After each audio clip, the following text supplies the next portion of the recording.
এর অনুবাদ বিভিন্ন অনুবাদকগণ আপন আপন অনুবাদের মধ্যে লিখেছেন, দেখাও আমাদিগকে সোজা রাস্তা।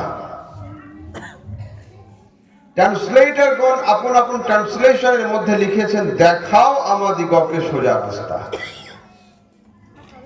কিন্তু 1400 হিজরির মুজাদ্দিদ ইমাম আহমদ রাজা রাহমাতুল্লাহ তাআলা আলাইহি তিনি আপন কোরআনের অনুবাদে লিখছেন, চালাও আমাদিগকে সোজা রাস্তা।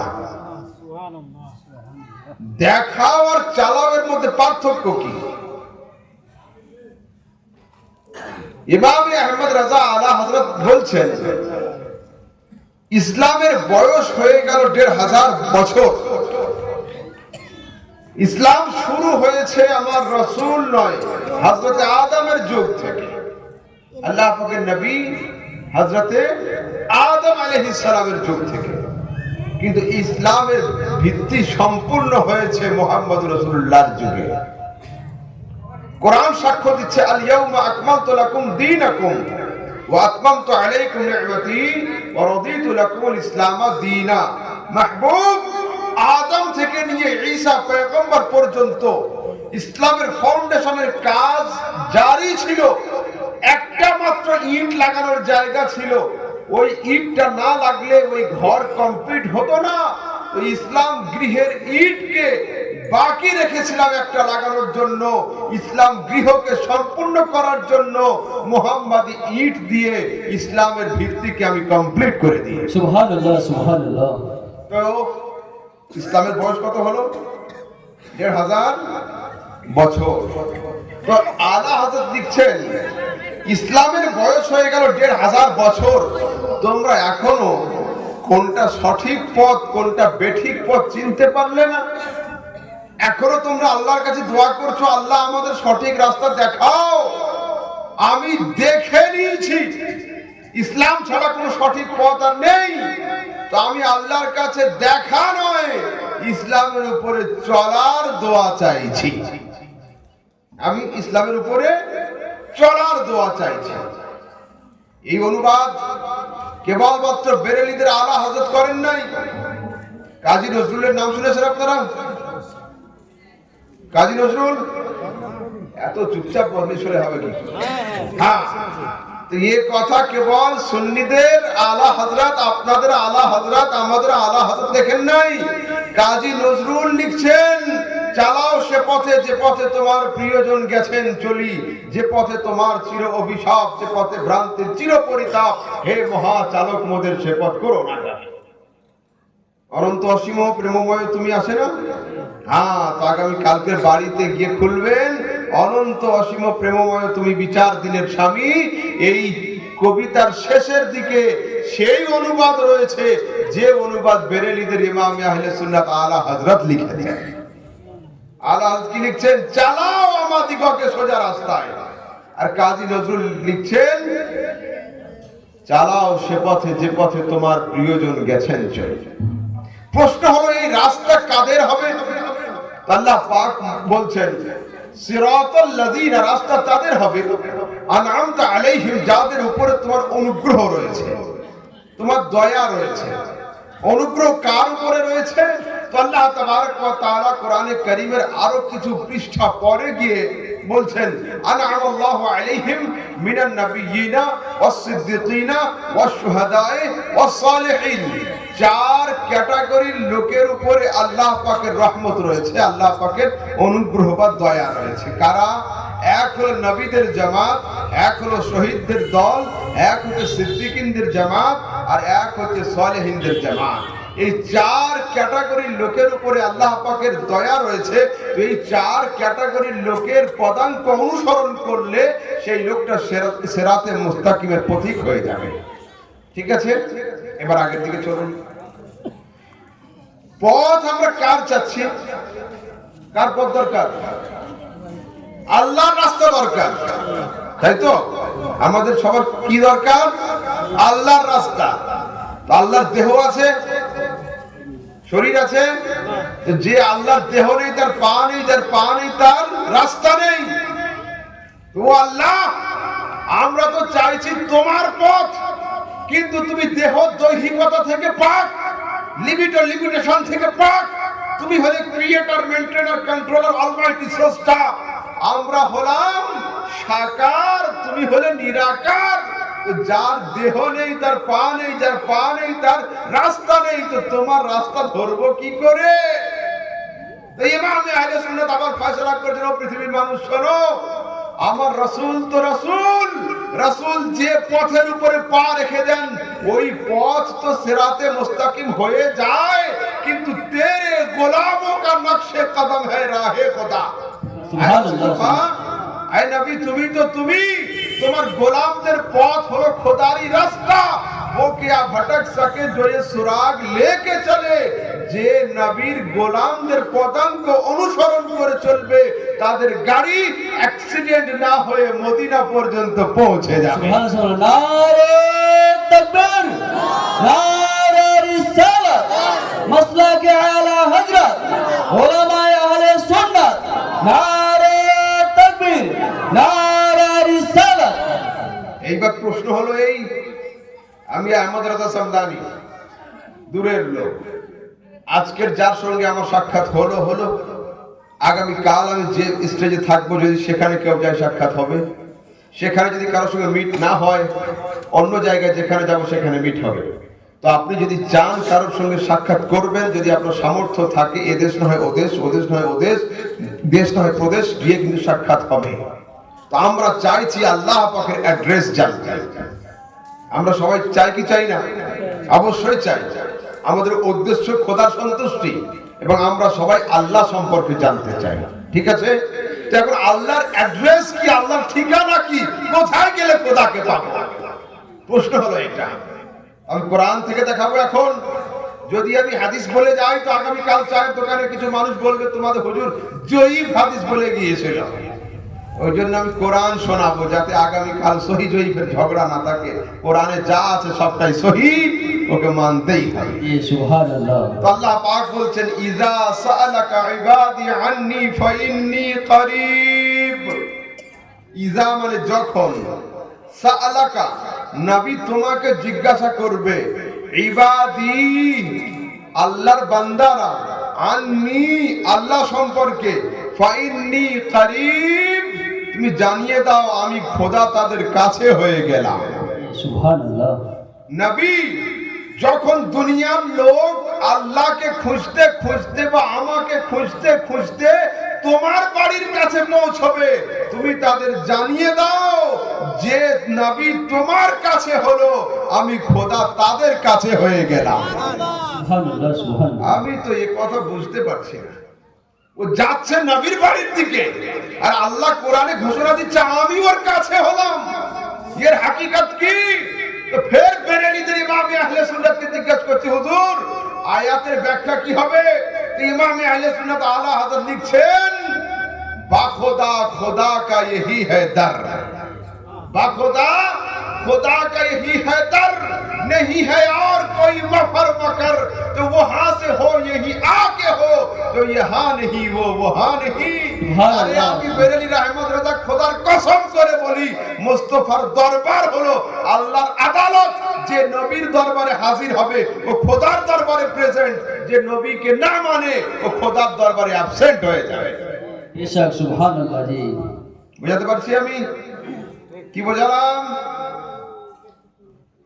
আচ্ছা একবার মন দিয়ে দরুদ শরীফ পাঠ করুন তো। আল্লাহুম্মা সাল্লি আলা সাইয়্যিদিনা মাওলানা মুহাম্মদ ওয়া আলা আলি সাইয়্যিদিনা মাওলানা মুহাম্মদ সাল্লাল্লাহু তাআলা আলাইহি ওয়াসাল্লাম।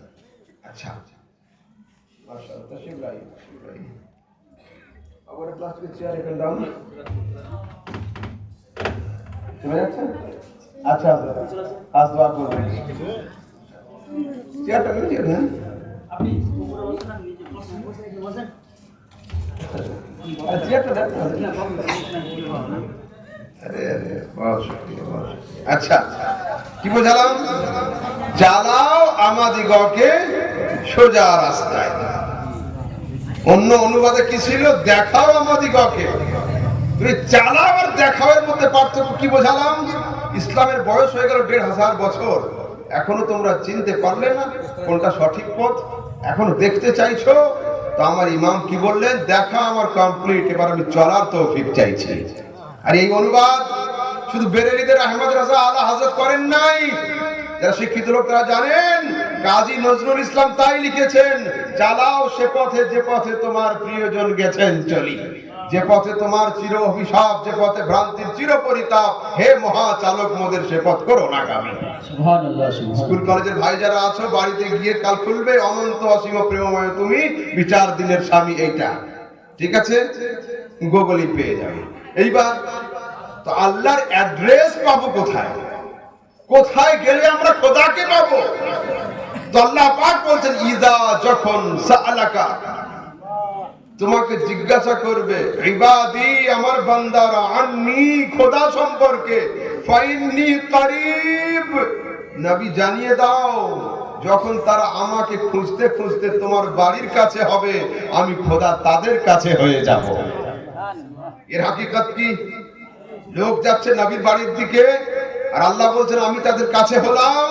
ইমামে আহলে সুন্নাত আলা হযরত আবার লিখছেন, বা খোদা খোদা কা यही है दर, नहीं है और कोई मफर मकर, जो वहां से हो यही आके हो, जो यहाँ नहीं वो वहां नहीं। ও পৃথিবীর মানুষ, মুস্তাফার দরবার হলো খোদার আদালত। যে মুস্তাফার দরবারে প্রেজেন্ট ও খোদার দরবারে প্রেজেন্ট, যে মুস্তাফার দরবারে অ্যাবসেন্ট ও খোদার দরবারে অ্যাবসেন্ট। বলো, চলুন আপনাদের আরেকটু ক্লিয়ার করছি, মন দিয়ে বুঝুন। এখনকার যুগের লোক তো আরবি উর্দুতে তো কমজোর, ফার্সিতে অনেক দূরের কথা। মাওলানা জালালউদ্দিন রুমি রহমাতুল্লাহ আলাইহি, এখন তো স্টেজে আমরা যারা বসছি মিনিমাম ডিগ্রি হলো আল্লামা আর মুফতি, মিনিমাম কমন হয়ে গিয়েছে। মঞ্চে উঠলেই আল্লামা আর মুফতি, আমি বাদ দিয়ে, আমি আল্লামাও নয় মুফতিও নয়, শুনুন ছোট মোটো মৌলবি।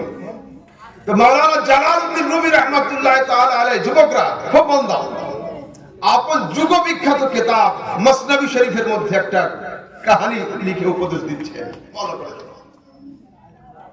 একটা বড় ঘরের মধ্যে, ঘরটা অন্ধকার, এই ঘরের মধ্যে একটা হাতিকে বাঁধা হলো। একটা হাতিকে, বড় গোডাউনে অন্ধকার, হাতির রং কালো, ঘর অন্ধকার, আর 4 জন লোককে ফিট করা হলো ওদের কাছে হাতি দেখানোর পরে হাতির এক্সপিরিয়েন্স জানার জন্য।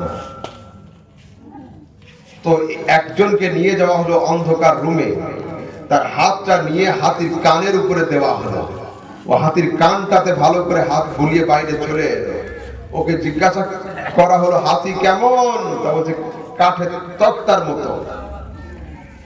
আরেকজনকে নিয়ে যাওয়া হলো, ওকে হাত দেওয়ানো হলো হাতির সুরের উপরে, ও সুরে হাত দিয়ে রুম থেকে বের করা হলো, হাতি কেমন?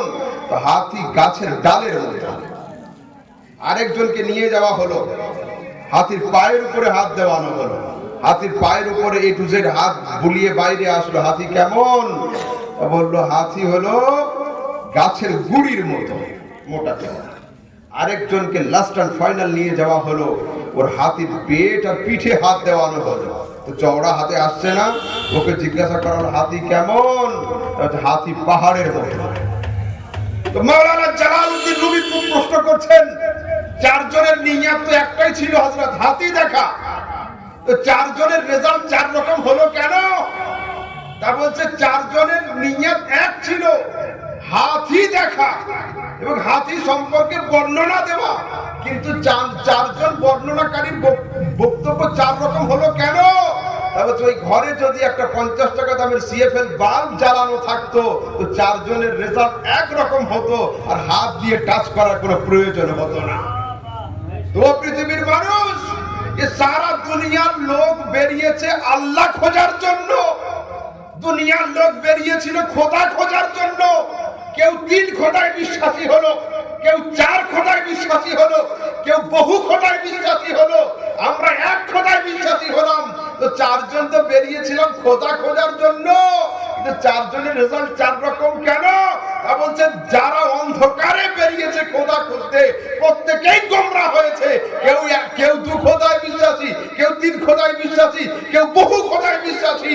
আর যাদের হাতে নূরে মুস্তাফার টর্চ লাইট ছিল তারা এক খোদাতে বিশ্বাসী হয়েছে। সুবহানাল্লাহ সুবহানাল্লাহ। নারে তাকবীর, নারে রিসালাত, ওলামায়ে আহলে সুন্নাত, ওলামায়ে আহলে সুন্নাত, তাজদার মদিনা কনফারেন্স, তাজদার মদিনা কনফারেন্স, নারে তাকবীর, নারে রিসালাত। ও পৃথিবীর মানুষ, এর তো হয়েছিল সবাই, ইউদিল্লু বিহি কাসীরা ওয়া ইয়াহদি বিহি কাসীরা। আমার কোরআনের কাছে আসলে গোমরাহ হবে, কোরআনের কাছে আসলে হেদায়েতও পাবে। মাওলা কোরআনে গোমরাহি বলছে, কোরআনে গোমরাহি নয়, যদি ওদের হাতে নূরে মুস্তাফার টর্চ থাকে তো ও হেদায়েত পাবে, আর যদি অন্ধকারে খুঁজতে আছে তো ও গোমরাহ হয়ে যাবে। আচ্ছা, লাইফকে সাকসেস করার জন্য একটা আলোর দরকার হয়। বর্তমান সময়ে আমাদের সমাজে সমস্যা আছে। এই সমস্যার কারণ হলো এই, আমরা কেবল শিক্ষিত হই কিন্তু দীক্ষিত হই না। শিক্ষা আলাদা জিনিস, দীক্ষা আলাদা জিনিস। স্কুল কলেজে খুব পড়ে, আর 70 বছর লোকের কাঁধে হাত রেখে মুখে স্মোকিং করে, এটার নাম ও শিক্ষিত হতে পারে, দীক্ষিত নয়। দীক্ষা সবসময় মানুষকে আদব শেখায়, এর নাম হলো গুরু। গুরু, গুরু কাকে বলে? গু মানে অন্ধকার, রু মানে রোশনি। যিনি অন্ধকার থেকে আলোর দিকে আহ্বান করেন তার নাম হলো গুরু, তার নাম হলো গুরু।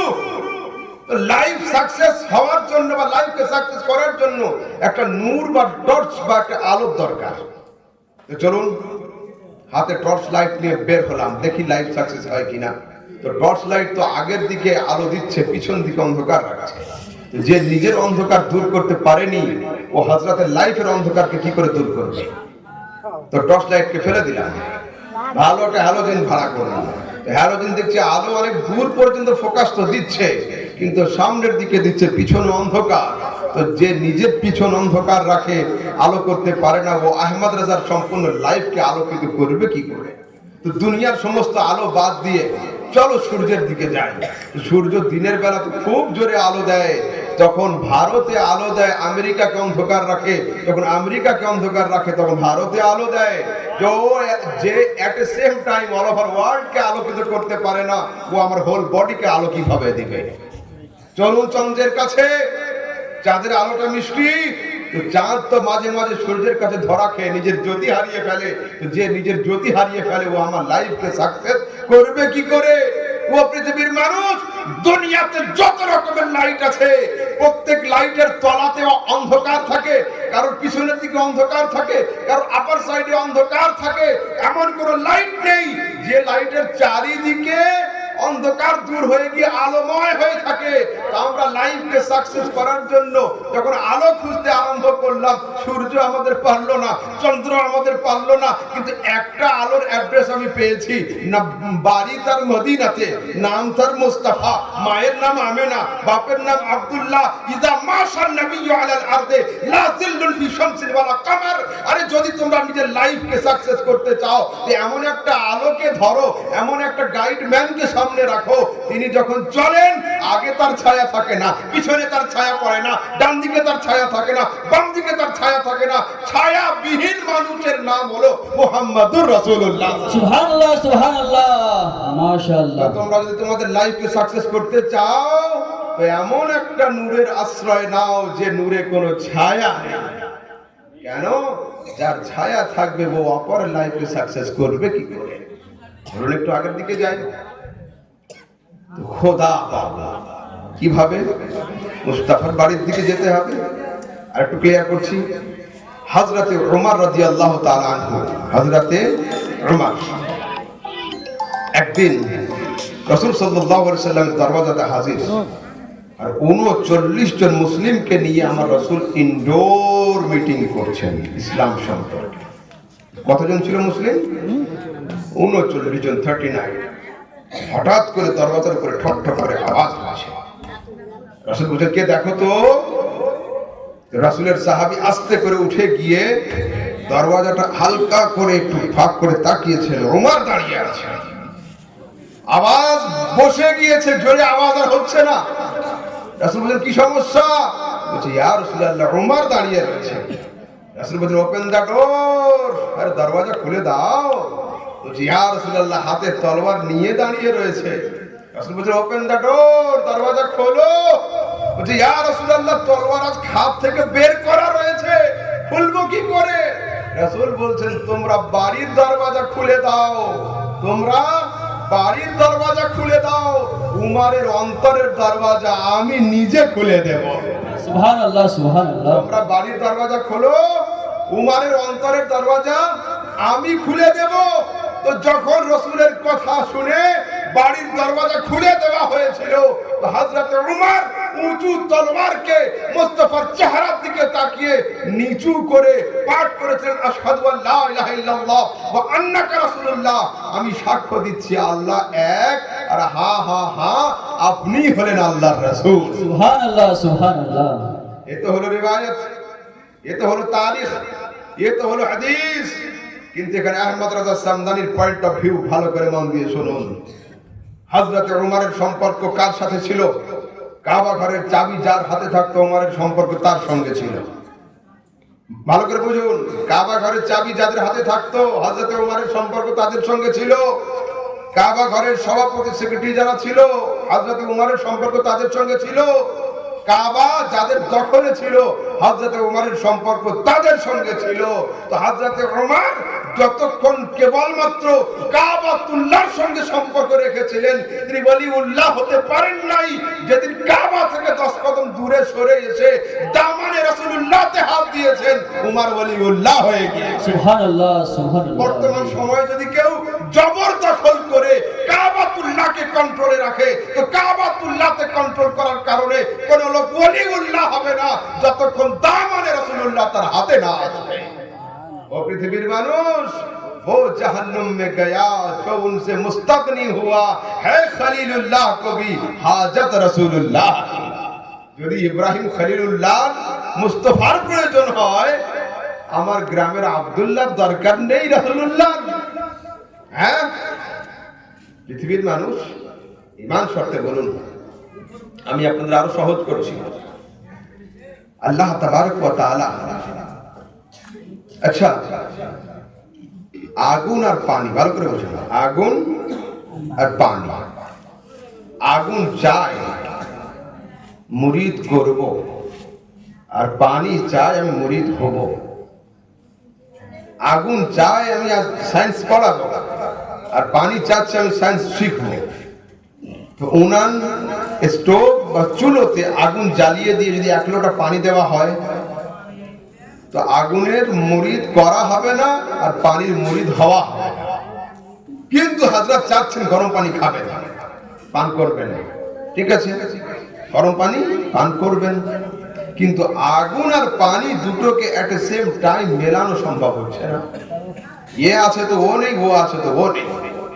তো হযরত মাওলানা ইব্রাহিম কালিমি সাহেব উনি কি করলেন, নিচে আগুন জ্বালিয়ে আগুনের উপর একটা পাত্র রাখলেন, যাকে বাংলাতে আমরা হাঁড়ি বলি। এই পাত্র, আর পাত্রের উপরে ঢাললেন পানি। পাত্রের কাজ কি? নিচে থেকে দাহিকা শক্তিকে নেওয়া, আগুনের কাছ থেকে গরমিকে নেওয়া, আর পানিকে গরমি সাপ্লাই করে দেওয়া। কিন্তু আবার যে কোনো পাত্র দিলে হবে না। যদি কেউ জ্বলন্ত উনানের উপরে, জ্বলন্ত স্টোভের উপরে প্লাস্টিকের পাত্র দেয় আর বলতে চা করবো বলে, হবে না।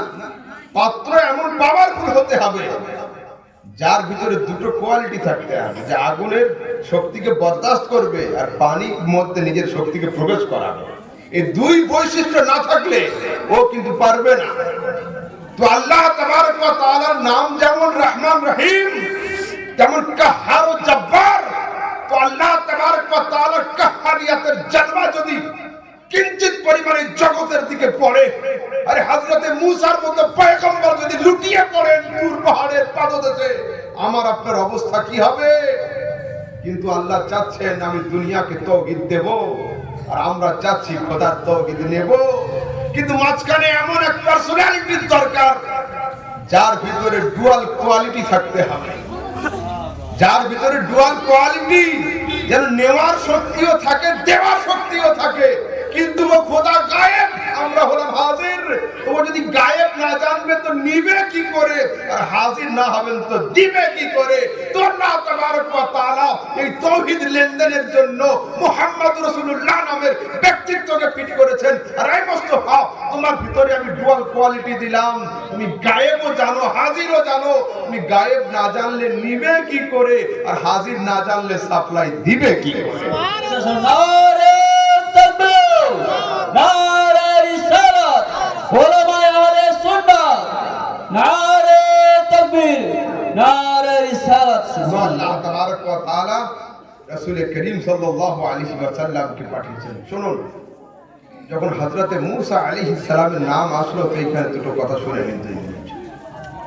হযরতে মূসা আলাইহিস সালাতু ওয়াত তাসলিম তুর পাহাড়ে গিয়েছিলেন। কোথায়? তুর পাহাড়। তুরে কি ছিল? মূসা আদেশ লাগবে তুরে এসো, নিষেধ লাগবে তুরে এসো, উপদেশের দরকার তুরে এসো। তো হযরতে মূসা আলাইহিস সালাতু ওয়াত তাসলিম, দেখুন, যখন আমাদের বক্তব্য বা নাত কারোর ভালো লাগে তো কেউ সুবহানাল্লাহ বলে, কেউ তাকবীর দেয়, কেউ কিছু করে, কেউ কিছু করে। তো আল্লাহ তাবারক ওয়া তাআলার অমিয় বাণী, আল্লাহ পাকের অমিয় কালাম, সাউন্ডলেস ওয়ার্ড, শব্দহীন বাক্য, মূসা কেবল নিজের কান নয় হামাতান গোশ হয়ে পুরো দেহের অণু পরমাণু দিয়ে হযরতে মূসা অনুভব করছিলেন। মূসার মধ্যে জজবা চলে এসেছে। মূসা আলাইহিস সালাম জজবাকে মুখ দিয়ে প্রকাশ করছে, রব্বি আরিনি আনজুর ইলাইক, মাওলা পর্দা উঠাও, জলওয়া দেখাও। আল্লাহ পাকের তরফ থেকে উত্তর নাফির দিকে হচ্ছে, লান তারানি, মূসা আমি তো দেখাতে পারি, বাট তুমি বরদাস্ত করতে পারবে না। তো আজ আমি আপনাদের সামনে, আগামী কাল চলে যাওয়ার পরে যদি আমার হাজরাত আর এই হাজরাত দুই হাজরাত আমার বাড়িতে আসেন, আর আমি যদি ঘরের দরওয়াজা জানালা লাগিয়ে দিয়ে বলি আমি ভিতর থেকে কথা বলবো, সাক্ষাৎ দেব না, মন খারাপ হবে না? হবে না? যে কালকের আমাদের এখানে আসলেন মেহমান হয়ে, আজকের আমরা মেহমান হয়েছি, আপনি আসবেন না? হযরতে মূসা বলছেন, আল্লাহ আদেশ তোমার থেকে, নিষেধ তোমার থেকে, ফয়সালা তোমার থেকে, দুনিয়াতে যা কিছু যেমন সিচুয়েশন হোক না কেন সমস্ত সমস্যার সমাধান আমি তোমার কাছ থেকে পাই। আজ আমি যখন তোমাকে দেখতে চাইলাম তুমি না এর দিকে উত্তর দিলে। আল্লাহ পাক বলেন, মূসা আমো ওয়ালাকিন উনজুর ইলাল জাবাল ফাইন ইসতাকাররা মাকানাহু সাওফা তারানি, তাকাও তুর পাহাড়ের দিকে, আমি তুর পাহাড়ের উপরে আমার নূরকে ফেলবো, আমার লাইটকে ফেলবো। তুর যদি আপন জায়গায় দণ্ডায়মান থাকতে পারে, অতি অবশ্যই তুমি নূরের জিয়ারত করবে। কোরআন সাক্ষ্য দিচ্ছে, ফালাম্মা তাজাল্লা রাব্বুহু লিল জাবালে জাআলাহু দাক্কান ওয়া খাররা মূসা সাইকা, যখন আল্লাহ তাবারক ওয়া তাআলা ৭০,০০০ হিজাবকে ভেদ করে কিঞ্চিত পরিমাণ নূরকে তুলে দিয়েছিলেন, তুর চূর্ণ বিচূর্ণ হয়েছিল, নবী মূসা লুটিয়ে পড়েছিলেন। এবার আপনারা আমার সঙ্গে প্রশ্নের উত্তর দেন, পাহাড় কিসের তৈরি? ইট পাথর বালি শক্ত জিনিসের। মানব দেহ রক্ত মাংস হাড়। পাহাড় শক্ত না হাড় শক্ত? পাহাড় শক্ত। পাথর শক্ত না মাথা শক্ত? অবশ্যই পাথর। পাহাড় পাথর, তাই তো? তো কোরআন এবং হাদিস এবং তাফসীর সাক্ষ্য দিচ্ছে, আল্লাহ পাকের নূরের তাজাল্লিতে পাহাড় চূর্ণ বিচূর্ণ হয়েছিল। কিন্তু দুনিয়ার কোন সহিহ তো দূরের কথা, কোন জয়ীফ হাদিসও লেখা নেই যে হযরতে মূসা আলাইহিস সালামের মাথা ফেটেছিল, হযরতে মূসা আলাইহিস সালামের হাত ভেঙেছিল, এ কথা নেই।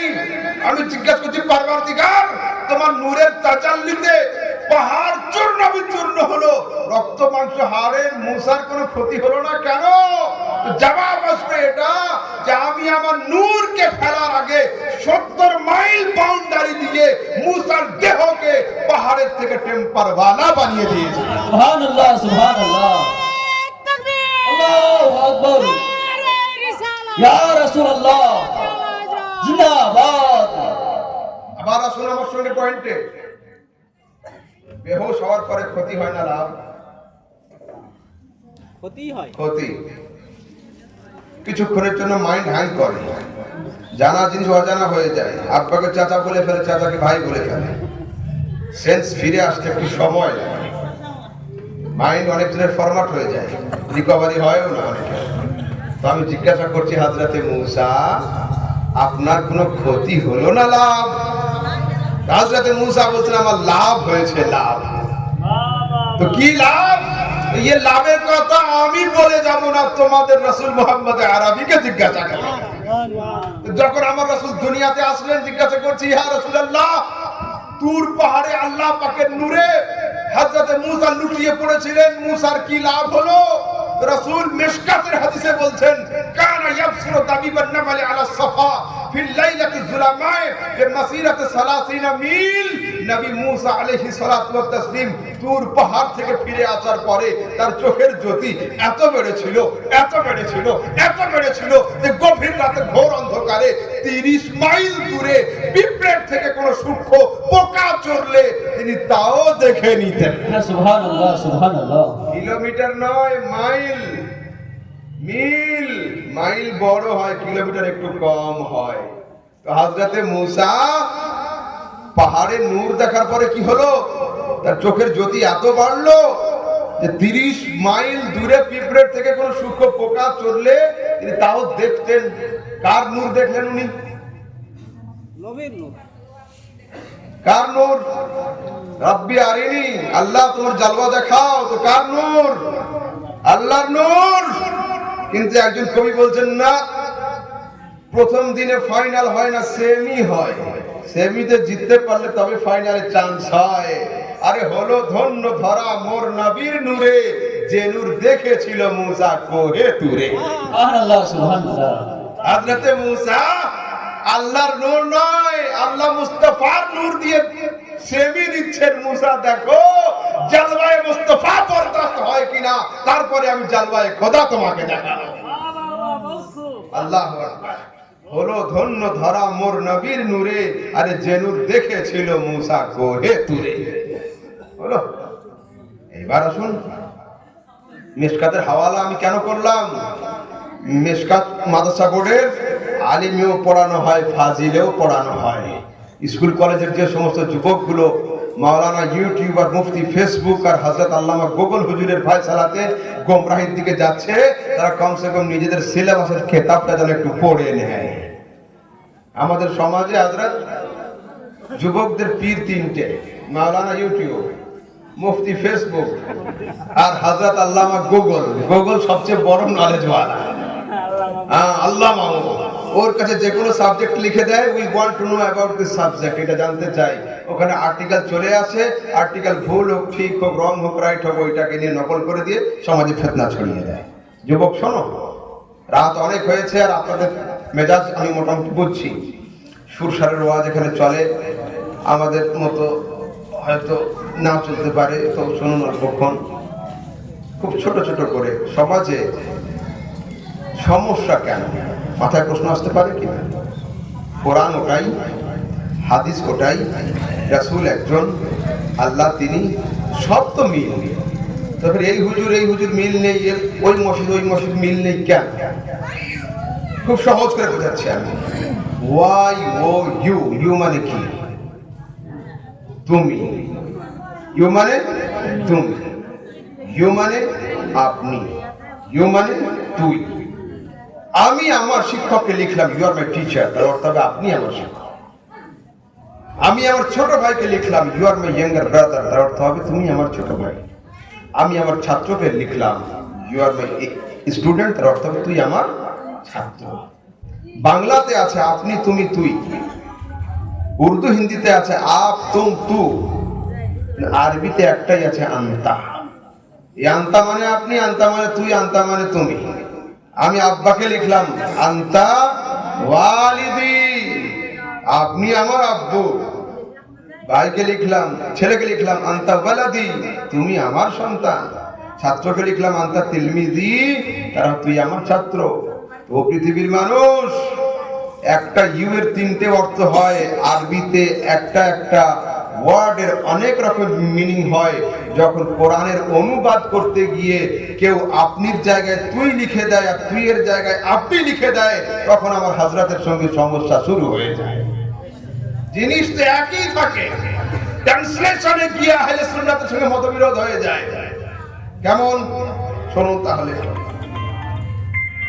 বুখারী মুসলিমের হাদিসে আছে রাসূল সাল্লাল্লাহু আলাইহি ওয়াসাল্লাম প্রত্যেকদিন 70 বার আস্তাগফিরুল্লাহ পাঠ করতেন। কোন হাদিসে আছে আকসার মিন 70 মাররাতান, 70 এর বেশি, আর কোন হাদিসে আছে মিআতা মাররাতিন, 100 বার। এই হাদিস টুকিয়েরা পড়ে বলছে দেখো নিশ্চয়ই নাউযুবিল্লাহ আস্তাগফিরুল্লাহ নবীর বাপ ছিল, তবে তো 100 বার আস্তাগফিরুল্লাহ পড়তেন। হলো ও হাদিস পড়লো, ওই পর্যন্ত বুঝ শেষ। আর হাদিস আমি পড়লাম, আমার বুঝটা ওই হাদিস আমি পড়ছি। একটা বাচ্চাকে নিয়ে আপনি 5-6 বছরের শিশুকে নিয়ে মালদা টাউন বা ফারাক্কা থেকে ট্রেন ধরছে দিল্লি যাবেন, ঠিক আছে? বাচ্চা ট্রেনে উঠেই সামনে যে সিটটা খালি পেয়েছে ওটাতেই শুয়ে পড়েছে, আপু এখানে বসো। ও জানে না যে ওর সিটটা ওয়েটিং লিস্টে আছে না আরএসি আছে না কনফার্ম আছে, আপার বার্থ না লোয়ার বার্থ না মিডল বার্থ, ও জানে না, ঠিক আছে? বাচ্চা যে সিট সামনে পাচ্ছে ওইটা, যে 48 শুয়ে পড়েছে।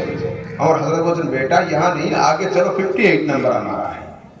তো বাচ্চা যেটা সামনে পেলো শুয়ে পড়লো কেন? বাচ্চা জানে বাপ নামের বট গাছ আমার পিছনে রয়েছে, ভুল আমি করব, পুলিশ আমাকে না বাপকে ধরবে, সাপোর্ট আমার হবে। বাচ্চা রিল্যাক্সে থাকে। শীতের সময় মাগরিবের আযান হচ্ছে, ছেলে দৌড়াচ্ছে বাড়ি থেকে বের হবে, তাড়াতাড়ি করে আম্মু মাফলার নিয়ে দৌড়াচ্ছে, বাবা বাইরে যাচ্ছ যাও মাফলারটা নিয়ে যাও। কেন? বাচ্চা জানে যে মা নামের ছাতা আমার মাথার উপরে আছে। ও পৃথিবীর মানুষ, ও দুনিয়াবাসী মানুষ, মুস্তাফা করিম সাল্লাল্লাহু আলাইহি ওয়াসাল্লামের আস্তাগফিরুল্লাহ পাঠ করা দেখে তোমরা তাকে পাপী মনে করো না। আমি আরেকটু ক্লিয়ার করি তবে সুবিধা হবে। 5 ফুট 7 ইঞ্চি আহমদ রাজা যদি পায়ের নখে চোট লাগে, পায়ের আঙ্গুলটা চুপ থাকবে, মুখ উহ করে উঠবে। হযরতের মাথায় যদি চোট লাগে, মাথা চুপ থাকবে, মুখ আহ করে উঠবে। যদি কান ছিঁড়ে যায়, কান চুপ থাকবে কিন্তু মুখ উহ করে উঠবে। মানে সারা বডির যেখানেই চোট লাগুক না কেন, বডির বললেওয়ালা উকিল হলো মুখ, এর দিয়ে শব্দ বের হবে, দেহের কোন অংশ দিয়ে শব্দ বের হবে না। তো ও দুনিয়ার মানুষ, সমস্ত মুমিন মুসলমান হলো বডি, আর এই বডির জানের নাম হলো মুহাম্মাদুর রাসূলুল্লাহ। জি সুবহানাল্লাহ, সুবহানাল্লাহ। নিজের জন্য আস্তাগফিরুল্লাহ পাঠ করেন না, আমাদের মতো হতভাগাদের জন্য অ্যাডভান্সলি আস্তাগফিরুল্লাহ পড়ে জাহান্নাম থেকে বাঁচানোর চেষ্টাতে রয়েছে, নিজের জন্য নয়। এর হাদিস শোনাচ্ছে আলহামদুলিল্লাহ। আহমদ রাজা সামদানি স্টেজের উপরে কোনো মন গড়া চুক্তি এখনো দেয়নি যেটা পিছনে আমি হাদিস দেখাতে পারিনি।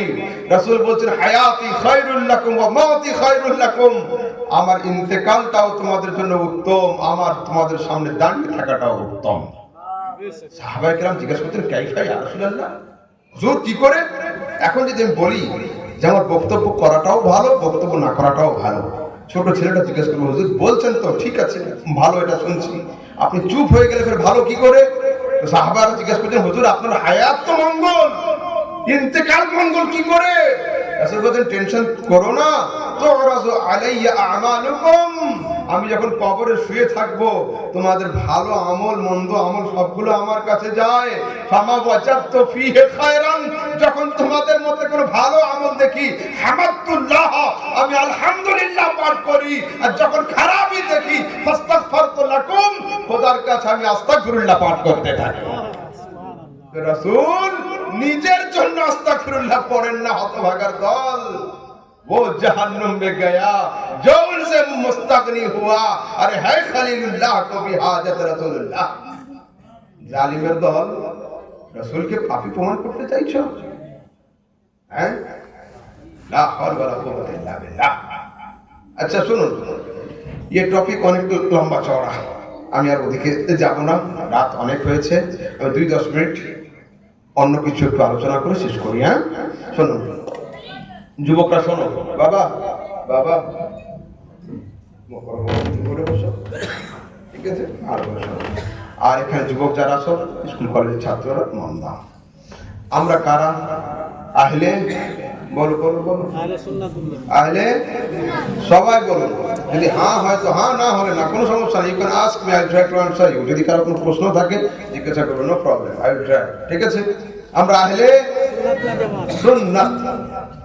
আমার কিছু যুবক ভাই তারা দাবি করছেন বর্তমান সময় আমরা আহলে হাদিস। ক্লিয়ার করার কথা, শোনো, কোনো সমস্যা নেই। আমি কেবলমাত্র আপনাদের বোঝানোর জন্য এসেছি। বাংলাদেশের একজন বক্তা, আমি কারো নাম নিতে চাই না, কিন্তু বর্তমান সময়ে কিছু নাম না বললেও হয় না। কেন? আমি ফের এখানে লজিক দিচ্ছি। ছেলে স্কুল থেকে আসছে, মা দরওয়াজায় বসে বসে বলছে, বাবা দাঁড়াও দাঁড়াও দাঁড়াও, থামো। তো ছেলে মায়ের কথা শুনে ও থামতে পারে নাও। কেন? মা অনেক সময় আবদার করে, আর কি করে, কিন্তু মা যদি বলে বাবা সাপ আছে, দাঁড়াও দাঁড়াও দাঁড়াও, তাহলে ও ছেলে কিন্তু আর এক পা আগায় না, ওইখানেই দাঁড়িয়ে। আর যদি প্লেন সাপের নামটা উল্লেখ না করে বলে দাঁড়াও, দাঁড়াতে পারে না পারে।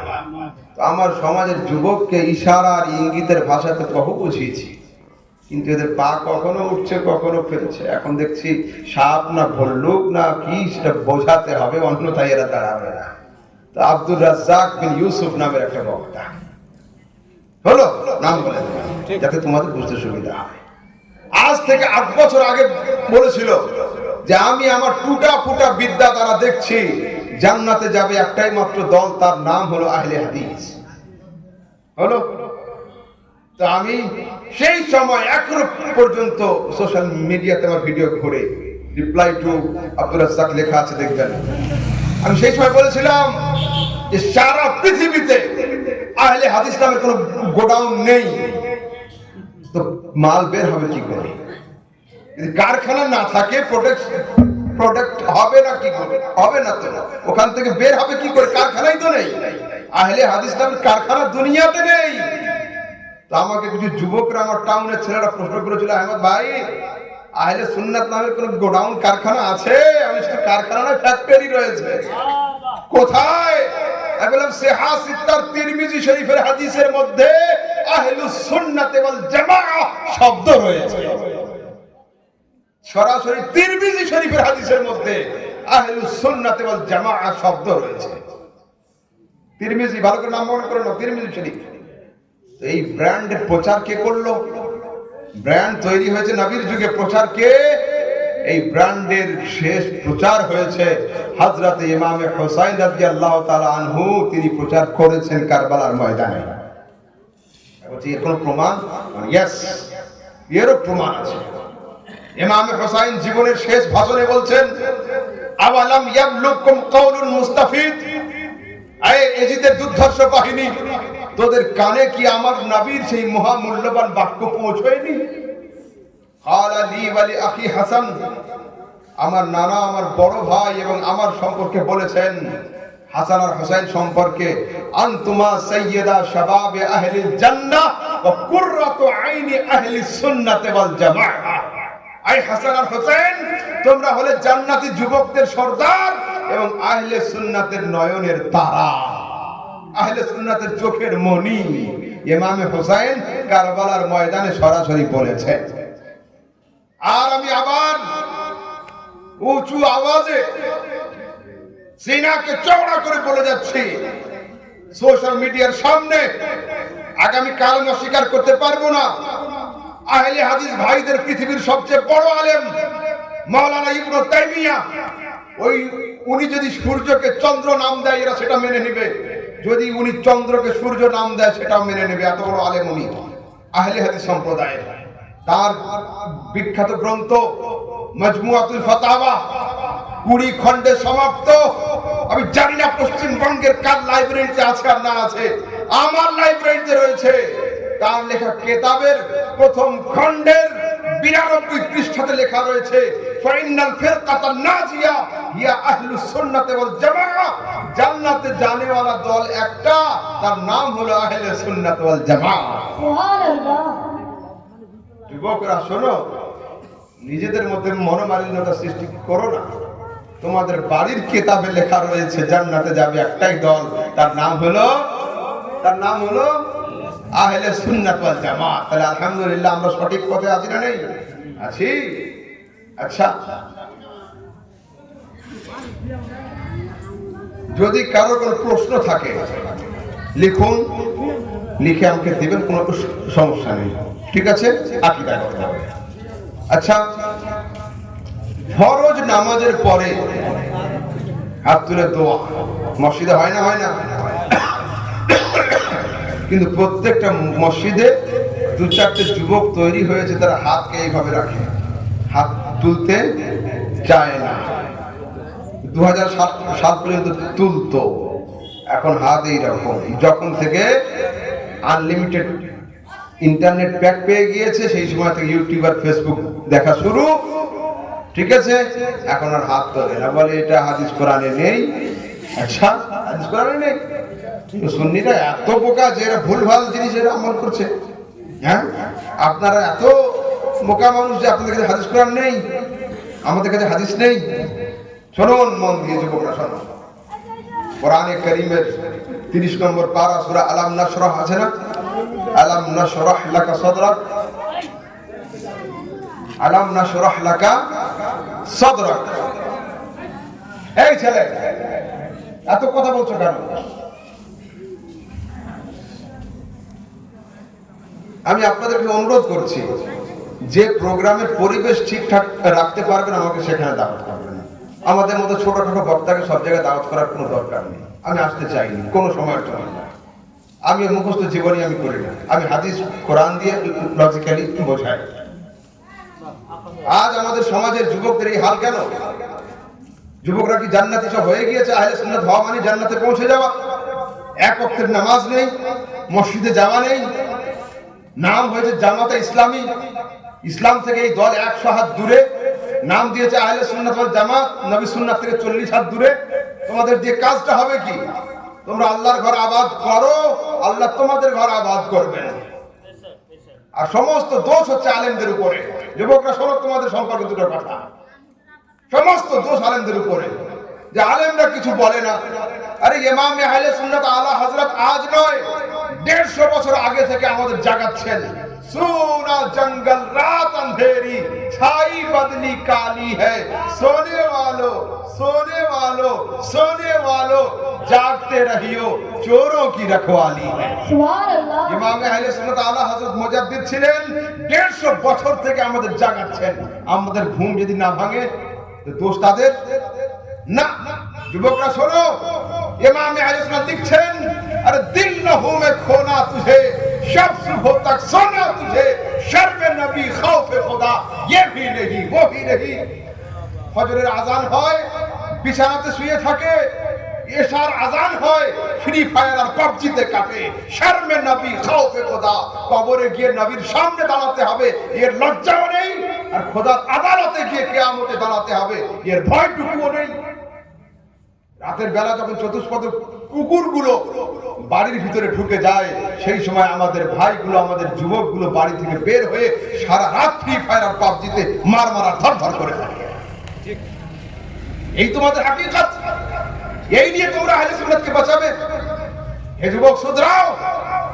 আর এখানে যারা আমার মা আছেন, বোন আছেন এবং ভাই আছেন, বড় আব্বা আছেন, আমি আপনাদেরকে করজোড়ে একটা কথা বলে যাচ্ছি, বাড়িতে শৃঙ্খলা তৈরি করুন, বাড়িতে নিয়ম তৈরি করুন যে রাত্রি 10টার পরে ছেলে হোক চাই মেয়ে হোক, নাতি হোক চাই নাতনি হোক, সমস্ত মোবাইল গুলো বাড়ির গার্জেনের কাছে জমা দিতে হবে, ড্রয়ারের ভিতরে দিয়ে তালা দিয়ে ঘুমাতে হবে।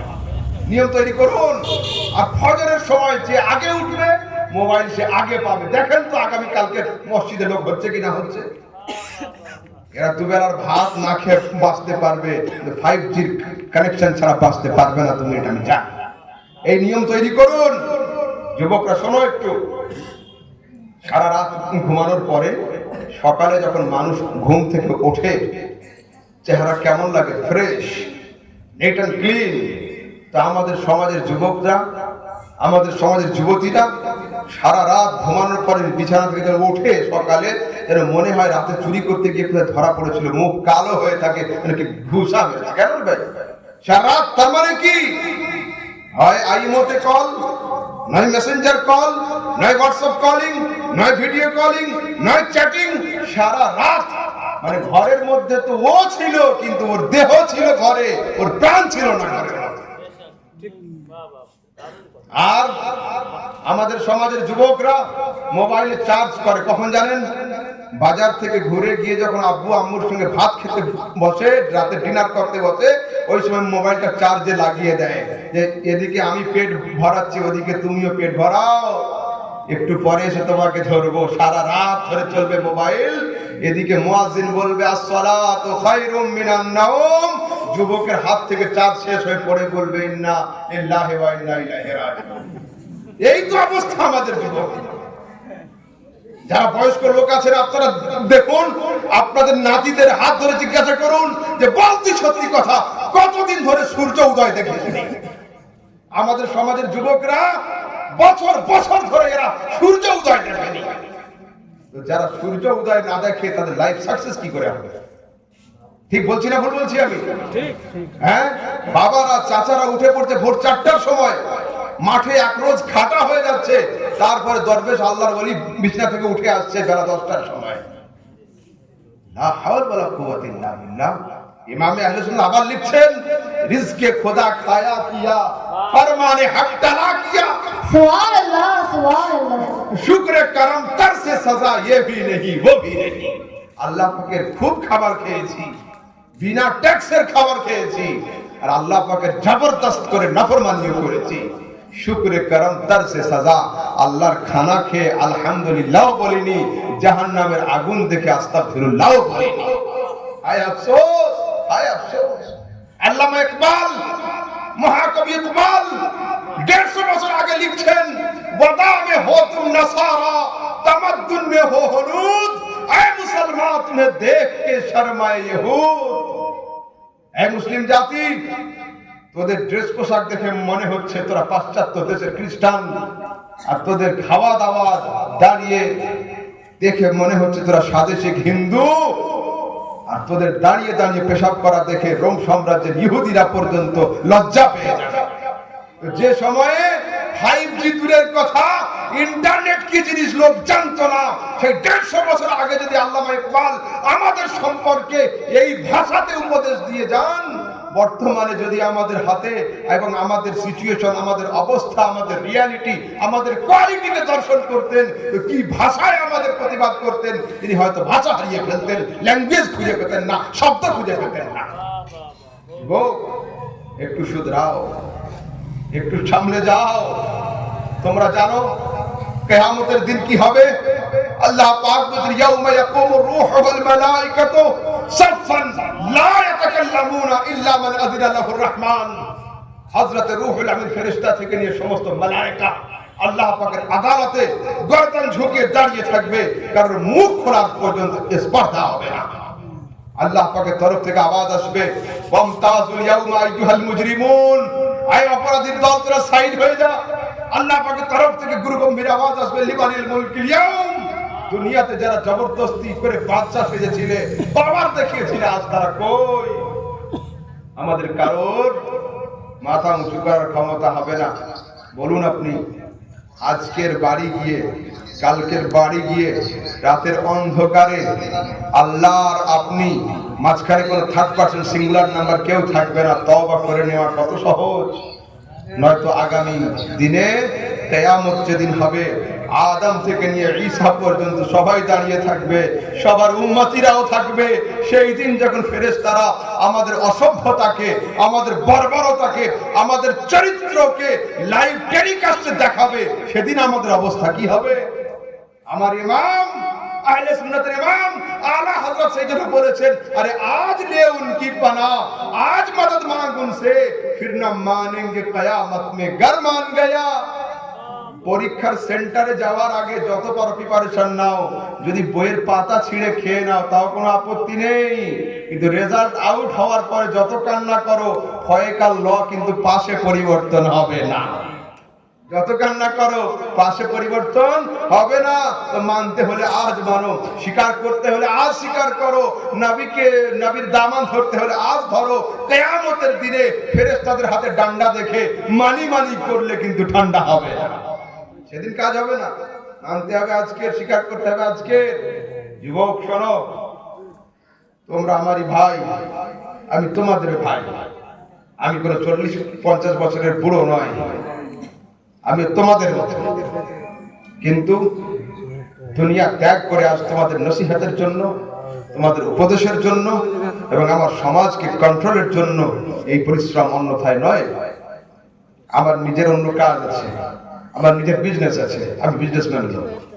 আমার এটা কোনো প্রফেশন নয়, এটা আমার কোনো প্রফেশন নয়, এটা আমার বিজনেস নয়, জলসা করা পেশা নয় আমার, কোনো নয়। কিন্তু যুবক শোনো, আমি তোমাদের জন্য, ভারতের সরকারের সবচেয়ে বড় বাজেট কাদের জন্য থাকে জানেন? বিএসএফ আর্মিদের জন্য থাকে। ওদের খুব ছাড় থাকে। ওরা সমাজের সবচেয়ে 1 নাম্বার ঘি খাবে, আবার আমরা যে দামে খাই তার 4 ভাগের 1 ভাগ দাম দেবে। ওদের নিজেদের ক্যান্টিন রয়েছে, ওদের সবকিছু আলাদা। কিন্তু ভারত সরকারকে জিজ্ঞাসা করা হয় যে ওদের জন্য এত ছাড় কেন? বর্ডার সিকিউরিটি ফোর্স যত টাইট থাকবে আমাদের ঘুম তত আরামের হবে। আর বর্ডারের ফোর্স যদি দুর্বল হয়ে যায়, মোদিজিরও ঘুম উড়ে যাবে, আমাদেরও ঘুম উড়ে যাবে। কেন? কোন দেশের হামলা কখন যে হবে, কোন দেশের মিসাইল কখন চলে আসবে, কোন দেশের ড্রোন এর ভিতরে আসবে, আমরা টের পাবো না। তো ইসলাম রাজ্যের বাউন্ডারির বর্ডার সিকিউরিটি ফোর্সের নাম হলো উলামায়ে কেরামের জামাত, মুফতিদের জামাত, মুহাদ্দিসিনদের জামাত। তা আজ আমরা যদি শক্ত হয়ে কথা না বলি তো হক আর বাতিল মিশে যাবে। যদি ভারতের বর্ডারের ফোর্স যদি দুর্বল হয়ে যায় তো পাকিস্তান আর ইন্ডিয়া খালাত মালাত হয়ে যাবে। ঠিক তেমন সুন্নি আলেমরা যদি গরম না থাকে, হক আর বাতিল মিশে গিয়ে সমস্ত দিন ধ্বংস হয়ে যাবে। ওই জন্য আমাদের হাতটা শক্ত থাকে। কিন্তু আমার ওয়াদা ছিল এটা, আমার ওয়াদা হচ্ছে এটা যে আমি কোন কথা মঞ্চে উঠে বিনা হাদিসে বলি না। এত জোরে জোরে ওয়াজ কেন করি আমি? এত জোরে ওয়াজ আমার আলেমরা কেন করেন? মাওলানা ইব্রাহিম সাহেবের আওয়াজ এত জোরে হয় কেন মঞ্চে ওয়াজের সময়ে? আলহামদুলিল্লাহ, আহমদ রাজা সামদানি ফির হাদিস से साबित कर रहा है। শুনুন, সাহাবায়ে কেরাম বলছেন আমার রাসূল যখন সাহাবীদেরকে সামনে রেখে বক্তব্য রাখতেন, তার এই দুটো চোয়াল মোবারক লাল হয়ে যেত, চক্ষু বর্ণ বড় হয়ে যেত। কান্নাহু মুনজিরু জাইশিন, যেন মনে হতো একজন কমান্ডো সৈন্যদেরকে শিক্ষা দিচ্ছেন, যুদ্ধের প্রশিক্ষণ দিচ্ছেন। আলেমরা হলো সমাজের নেতা, প্রশিক্ষকেরা। এরা প্রশিক্ষণ দিচ্ছেন, সেই জন্য এরা উঁচু আওয়াজে কথা বলে। বক্তব্য জোরে দেওয়া, বক্তব্যের সময় ডাঁটা, বক্তব্যের সময় থামিয়ে দেওয়া রাসূলের সুন্নাত, আর এটাকে বরদাস্ত করে নেওয়া হলো সাহাবীদের সুন্নাত। ঠিক আছে, আসুন। আর জি, নবী সাল্লাল্লাহু আলাইহি ওয়াসাল্লামের পিতা মাতা আমরা জাহান্নামে সম্পর্কে দেখুন। রাসূল আকরাম সাল্লাল্লাহু আলাইহি ওয়াসাল্লামের পিতা মাতা জান্নাতি না জাহান্নামী? লা হাওলা ওয়ালা কুওয়াতা ইল্লা বিল্লাহ। রাসূল আকরাম সাল্লাল্লাহু আলাইহি ওয়াসাল্লামের পিতা এবং মাতা অবশ্যই জান্নাতি। এ সম্পর্কে যারা জাহান্নামী বলে আল্লাহ পাকের কাছে তাদের পাকড়াও হবে, তারা 100% জান্নাতি। এ সম্পর্কে অনেকগুলো ব্যাখ্যা রয়েছে। হযরতে আব্দুল্লাহ হোক, হযরতে আমেনা হোক, তারা জীবনে কোনোদিন শিরক করেন নাই। তারা কোনো দিনের জন্য মূর্তি পূজার সঙ্গে যুক্ত ছিলেন না। কেন? আল্লাহ পাক কোরআনে সাক্ষ্য দিচ্ছেন। আমি তার আগে একটা জিনিস বোঝাই। এখন তো হেলিকপ্টারে মুখ্যমন্ত্রী হোক, প্রধানমন্ত্রী হোক, হেলিকপ্টারে যাতায়াত। কিন্তু আজ থেকে 10-20 বছর আগে জ্যোতি বসু সাহেব হোক বা তার আরো আগে হোক, এই টাইপের মানে পুরাতন, যারা আমার বয়স মাত্র 32, যারা আরো আগের লোক আছে তারা জানেন, অ্যাম্বাসাডারে করেছে মন্ত্রীরা আসতেন।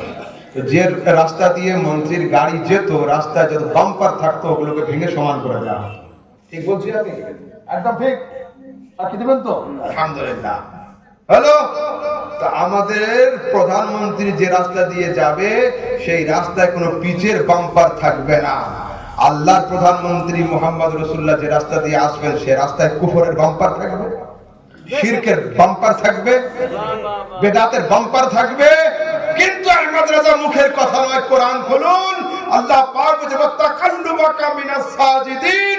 এই মুস্তাফা, আমি বাপ আদম থেকে নিয়ে আব্দুল্লাহ পর্যন্ত, মা হাওয়া থেকে নিয়ে আমেনা পর্যন্ত তোমার সমস্ত রাস্তা থেকে কুফর আর শিরকের বাম্পারকে উঠিয়ে দিয়ে সিজদাকারীদের ভিতর থেকে দুনিয়াতে তোমাকে পাঠিয়ে দিয়েছি। সুবহানাল্লাহ, সুবহানাল্লাহ। তাকাল্লুবাকা মিনাস সাজিদিন কোরআনে আছে। মাহবুব, তোমার আশার রাস্তাতে কোনো শিরক আর কুফরের বাম্পার ছিল না। হলো, দেখুন আল্লাহ পাক বলেছে কোরআন, ইন্নামাল মুশরিকুনা নাজাসুন, নিশ্চয়ই মুশরিক হলো নাপাক। ফালা ইয়াকরাব মসজিদাল হারাম, তারা যেন মসজিদে হারামের কাছে যেন না যায়। তো নাউজুবিল্লাহ, হাজারবার নাউজুবিল্লাহ।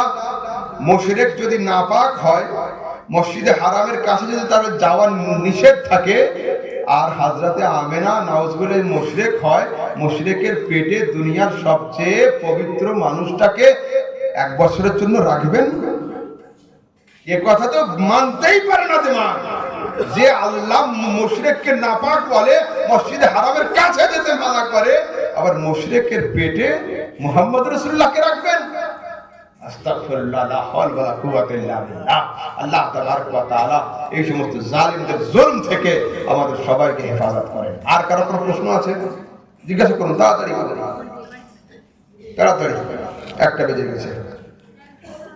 আচ্ছা, ফরজ নামাজের পরে দোয়া সম্পর্কে বলে দিই। বলেন।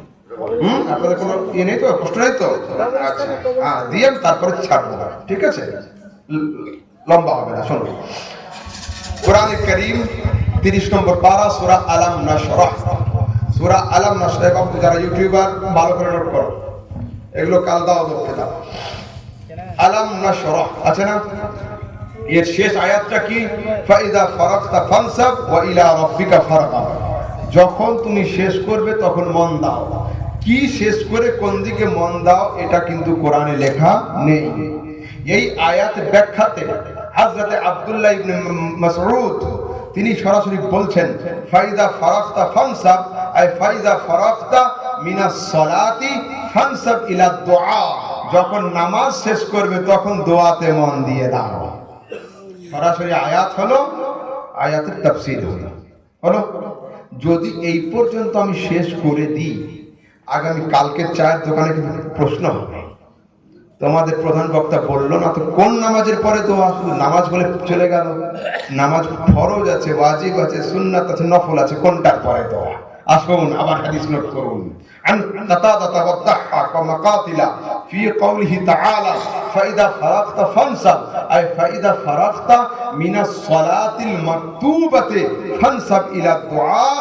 যখন ফরজ নামাজ শেষ করবে তখন দোয়াতে মন দিয়ে দাও। হলো। যদি আহলে হাদিস একটু পণ্ডিত হয়, ও কিন্তু আরেকটা পয়েন্ট রাখবে। কি পয়েন্ট রাখবে? যে এটা তো তাফসীরের কিতাবে আছে, সিয়াসতের মধ্যে কি আছে?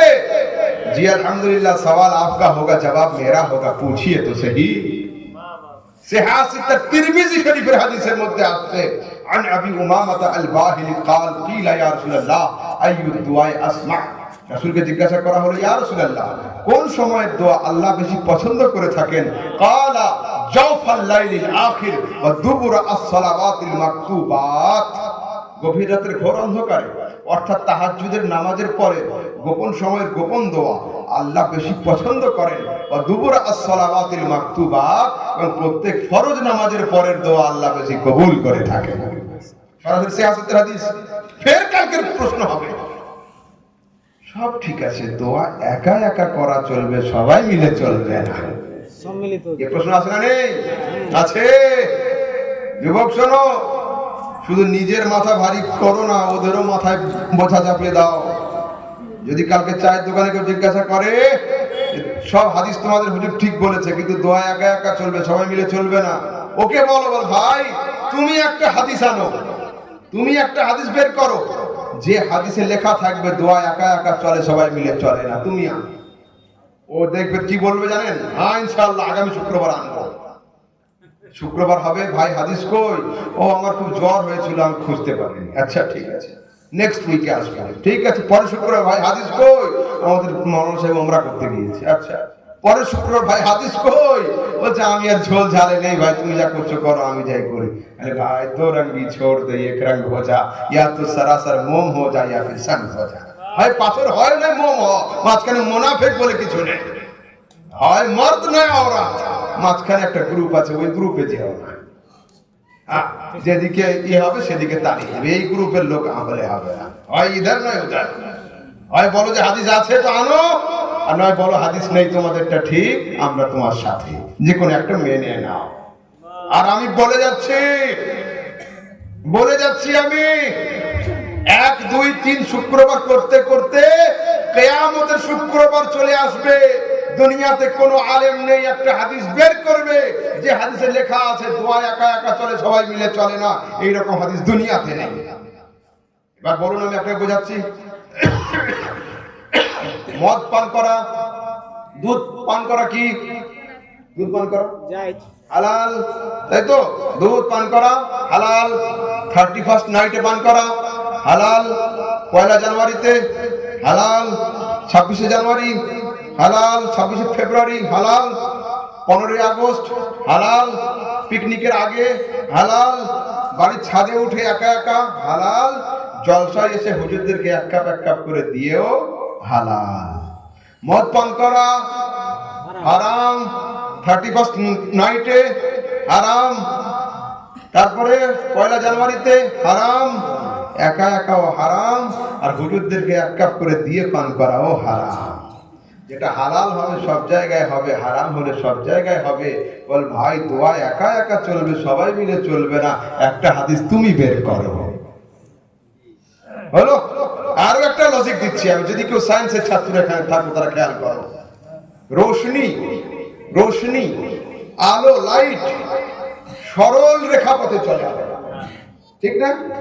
রোশনি সরল রেখা পথে চলে, যতক্ষণ টর্চের মুখকে ঘোরানো না হবে অ্যাঙ্গেলে আলো প্রবেশ করবে না।